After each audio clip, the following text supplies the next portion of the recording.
நான் கரெக்டாக ஐபிஎஸ் ஆகும்போது தான் காக்க காக்க படம் வருது. அப்படி முதல்ல ஒருத்தர்கிட்ட போய் கேட்கும்போது அவர் சொன்னது, ஏடா வயசு உனக்கு? ஆனால் 21 தான். எங்களுக்கெல்லாம் 27 தெரியும்ல. எத்தனாவது அட்டம்ப்ட்? அண்ணா முதல் அட்டம்ப்ட் தான். நாங்களாம் 6 முடிச்சிட்டோம் தெரியும்ல. என்ன அப்படி இன்ஸ்டியூட்டுக்குள்ள வருவியா, பரிச்சு எழுதுவியா, அடுத்த வருஷம் வாங்கிட்டு போயிடுவாமா நீ? ஸ்வரூப்னு என்னோட ஐஏஎஸ் ஆஃபீஸர் குஜராத்ல இருக்காரு, எங்களோட பேட்ச்மேட். நானும் அவர் தான் வாக்கிங் போவோம். 2 பேரும் வாக்கிங் போகும்போது கேள்வி கேட்டே வரும். பெருவோடைய கேபிட்டல் லிமா.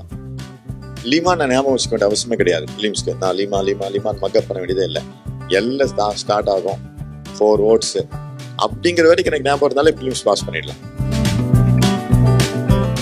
நான் சிவில் சர்வீசஸ் எழுதினேன், யூபிஎஸ்சி. வேற எந்த பரீட்சையுமே எழுதலை. நிறைய பேர் எனக்கு அட்வைஸ் பண்ணாங்க, சிவில் சர்வீஸ்ல பாஸ் பண்ணாமல் போயிட்டோம்னா குரூப் 1 எழுதுங்க, குரூப் 2 எழுதுங்க, குரூப் 4 எழுதுங்க, ஏதோ ஒரு எழுதுங்க அப்படின்னாங்க. நான் என்ன